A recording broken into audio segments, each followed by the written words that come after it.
3. Este día hablaremos sobre el estudio de autor, analizando la obra Traición de Harold Pinter.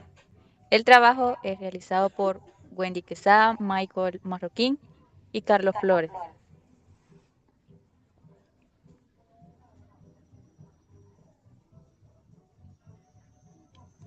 El presente trabajo desarrolla un análisis de la obra Traición de Harold Pinter desde la perspectiva de la crítica de la razón literaria de Jesús González Maestro, a través del estudio de los materiales literarios, los espacios de la obra, su genealogía y su clasificación según los tipos de literatura.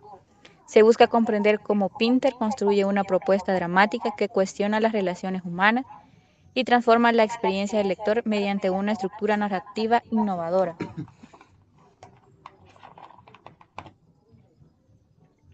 Como primer punto tenemos el escritor. Harold Pinter fue un dramaturgo, un actor, director y guionista británico. Es reconocido como uno de los escritores más importantes del teatro contemporáneo porque creó un estilo muy particular de escribir obras teatrales. En muchas de sus obras, los personajes parecen tener conversaciones normales y cotidianas.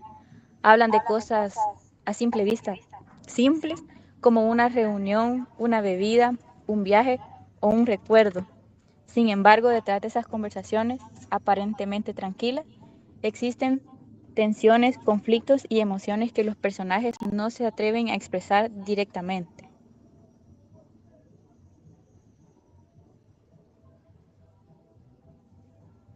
La obra literaria. Traición es una obra teatral publicada en 1978. La historia se centra principalmente en tres personajes, Emma, Jerry y Robert. Emma está casada con Robert, pero durante varios años mantiene una relación secreta con Jerry. El problema se vuelve más complejo porque Jerry no es una persona desconocida para Robert, sino su mejor amigo. De esta manera, la traición no ocurre solamente dentro del matrimonio, sino también dentro de una amistad que parecía fuerte y cercana. A lo largo de la obra, los personajes intentan mantener una imagen de normalidad. Emma intenta sostener su matrimonio mientras oculta su relación con Jerry. Jerry intenta conservar su amistad con Robert, aunque sabe que está traicionándolo. Robert, por su parte, también conoce ciertas verdades, pero no siempre las expresa de forma directa. Esto hace que la obra sea más compleja porque ningún personaje es completamente inocente ni completamente sincero. La estructura de la obra también es muy importante. En vez de contar los hechos desde el inicio hasta el final, la historia comienza en el momento en que la relación entre Emma y Eris ya terminó. Después, cada escena retrocede a un momento anterior. Poco a poco, el espectador descubre cómo nació la relación, cómo se mantuvo durante varios años y cómo afectó la amistad y el matrimonio.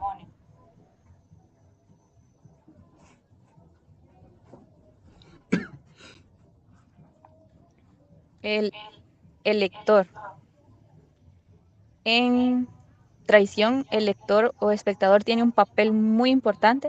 No puede limitarse a observar la historia de forma pasiva, porque la obra está organizada de manera inversa y obliga a reconstruir los acontecimientos. Por ejemplo, al principio el público sabe que Emma y Jerry ya no están juntos, pero todavía no conocen todos los detalles de su relación. Después, conforme la obra retrocede en el tiempo, aparecen nuevas escenas que cambian la manera en que se entiende lo que ocurrió antes. Una conversación que parecía sencilla puede adquirir un significado diferente cuando se descubre una información nueva. Además, los personajes no expresan sus sentimientos de forma clara. Muchas veces hablan de temas secundarios, pero en realidad están evitando hablar del verdadero problema. Por eso el lector debe interpretar las pausas, las miradas, las respuestas cortas y las contradicciones.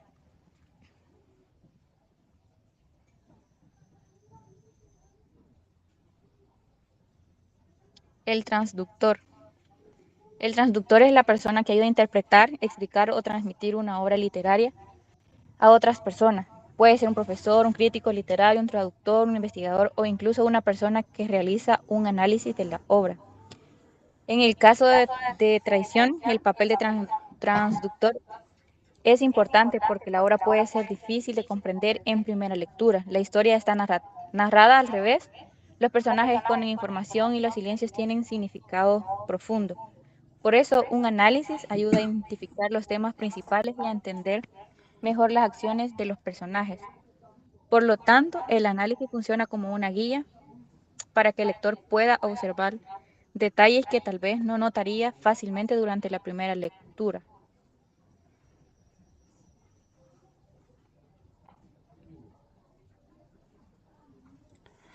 A continuación, seguimos con la delimitación del espacio de la obra literaria. Analizaremos los ejes del espacio nociológico, pero antes de eso vamos a iniciar con el espacio antropológico. El primer eje del espacio antropológico es el eje circular. El eje circular se refiere a las relaciones entre los seres humanos. Analiza aquellos vínculos sociales, afectivos e incluso familiares. En traición, este es el eje predominante, porque toda la trama se construye a partir de los vínculos entre Emma, Jerry y Robert. Un ejemplo muy claro aparece en la escena 9, correspondiente al año 1968, porque cabe destacar que las escenas están organizadas con tiempo. En ese momento, Jerry, estando borracho, le confiesa a Emma: te adoro, estoy locamente enamorado de ti. Sin embargo, cuando Robert aparece, Jerry intenta ocultar sus verdaderas intenciones diciendo que solamente quería decirle a la esposa de su mejor amigo lo hermosa que es. Este ejemplo nos muestra perfectamente el eje circular, porque el conflicto surge de un conjunto de relaciones humanas: amistad, amor, confianza y engaño. Jerry utiliza precisamente la amistad con Robert para encubrir la relación amorosa que mantiene con Emma.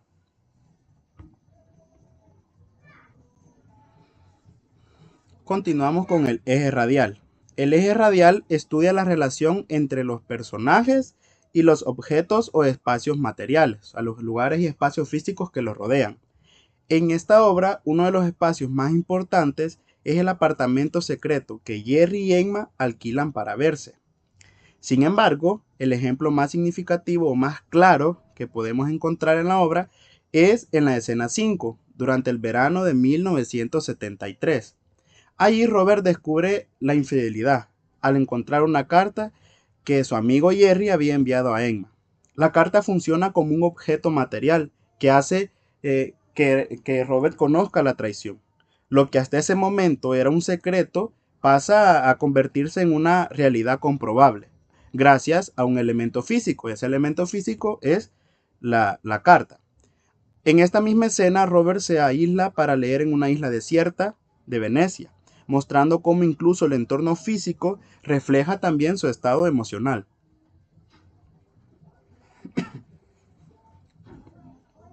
Eje angular. Este eje estudia la relación de los seres humanos con entidades sobrenaturales o trascendentes. En traición, este eje tiene una está visto muy poco. Un ejemplo aparece cuando Emma y Robert visitan Venecia y planean ir a Torcello. Aunque este lugar tiene una importante tradición histórica y religiosa, dentro de la obra no cumple ninguna función espiritual. Los personajes no buscan respuestas en Dios ni en cosas religiosas. Sus decisiones dependen únicamente de sus deseos personales y de sus relaciones afectivas. Por eso les mencioné que el eje angular aparece de manera residual o casi inexistente.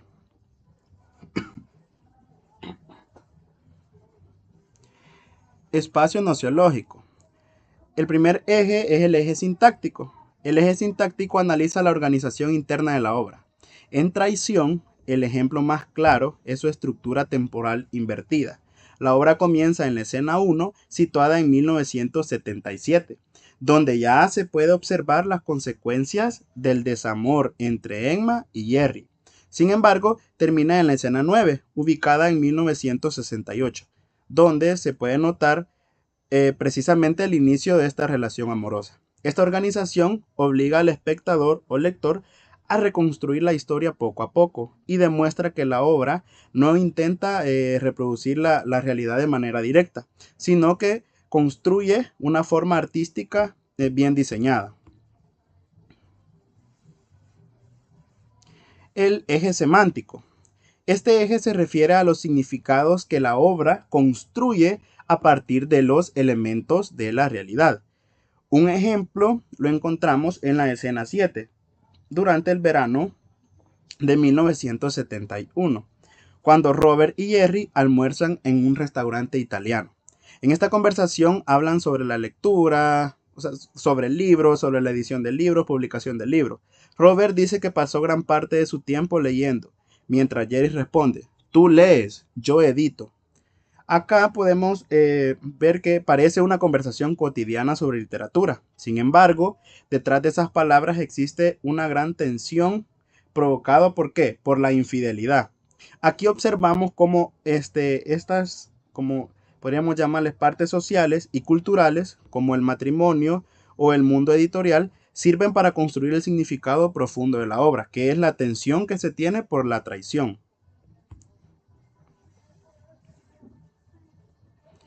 Continuamos con el eje pragmático. Este estudia las intenciones de los personajes, los efectos que la obra produce en el espectador. Un ejemplo está en la escena 5, cuando Robert interroga a Emma acerca de la carta encontrada en Venecia. Durante gran parte de la conversación, Emma intenta olvidar o ocultar la verdad y utiliza el lenguaje para protegerse, o sea, para que no le descubran el secreto. Otro ejemplo aparece en la escena 2. Jerry cree que Robert todavía ignora la infidelidad y se siente angustiado porque este piensa contarle toda la verdad. Sin embargo, el espectador ya sabe que Robert descubrió todo 4 años antes. Esta diferencia de información genera una tensión dramática y demuestra cómo este autor, Pinter, utiliza la estructura de la obra para reproducir o producir determinados efectos en el público. Espacio ontológico. Tenemos la materialidad física o M1. Esta materialidad comprende los cuerpos, los objetos y los espacios materiales. El mejor ejemplo vuelve a encontrarse en la escena 5, cuando Robert sostiene físicamente en sus manos la carta que ya les mencionaba. Este objeto material, físico, tangible, transforma la sospecha en evidencia concreta. También pertenecen a esta dimensión los cuerpos de los personajes y los espacios donde los personajes se mueven, espacios geográficos reales como Londres y Venecia. Materialidad psicológica. Incluye los pensamientos, las emociones y también los estados mentales. Un ejemplo importante y el más claro en la obra aparece cuando Robert descubre la infidelidad de Emma. Su reacción principal no es física, sino es emocional. Siente celos, decepción y dolor. Otro ejemplo se encuentra en la escena 2, cuando Jerry experimenta una gran angustia y remordimiento porque él cree haber traicionado definitivamente a su amigo. Estos conflictos, estos problemas internos son fundamentales para comprender el desarrollo de toda la obra. Materialidad abstracta. Esta comprende estructuras lógicas y formas de organización.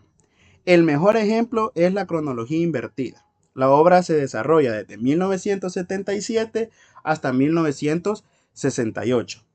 Esta estructura no es un objeto físico ni un sentimiento, sino una construcción lógica que organiza toda la historia, toda la narrativa. Gracias a esta podemos o conocemos primero las consecuencias y después vamos poco a poco conociendo las causas de esa traición.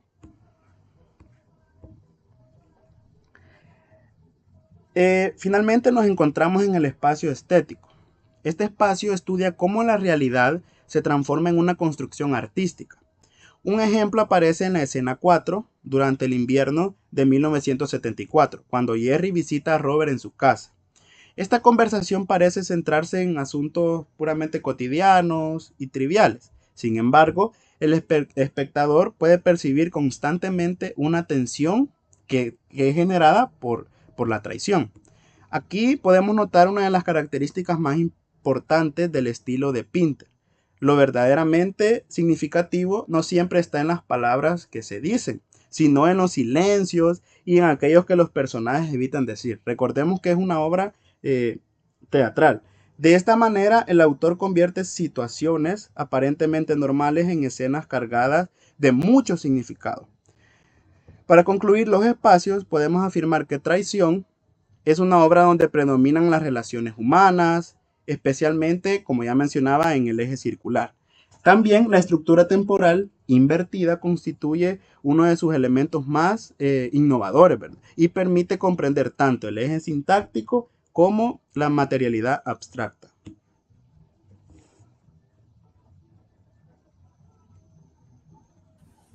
Bueno, ahora explicaré la genealogía de la obra.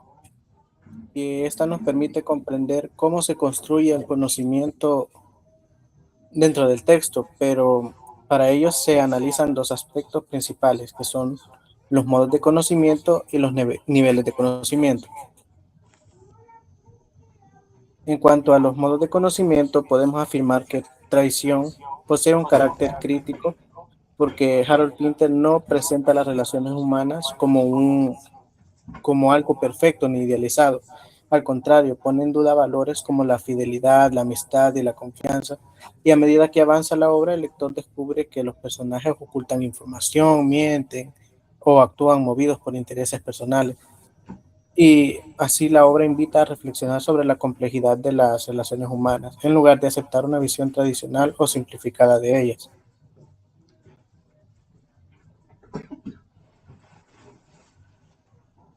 Respecto a los niveles de conocimiento, en la obra encontramos tanto el nivel prerracional como el nivel racional. En el nivel prerracional aparece en los sentimientos que impulsan las acciones de los personajes, como el amor, los celos, el deseo, la culpa.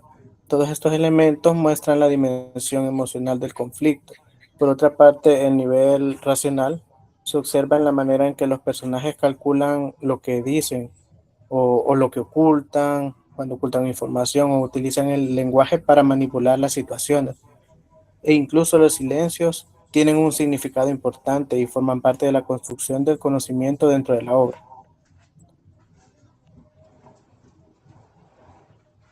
A continuación explicaré el capítulo 4, donde la obra se clasifica según los tipos de literatura propuestos por Jesús González Maestro.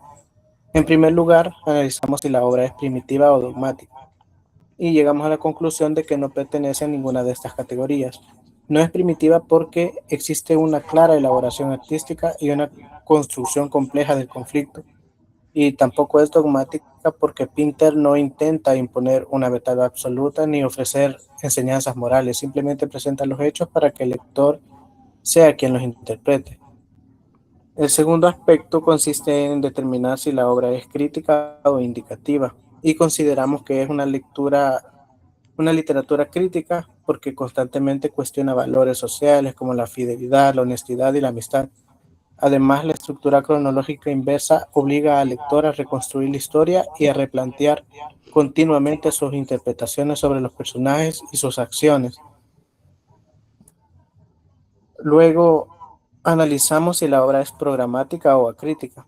Y en esta parte concluimos que no es programática porque no propone un modelo de conducta ni pretende convencer al lector de adoptar una determinada ideología.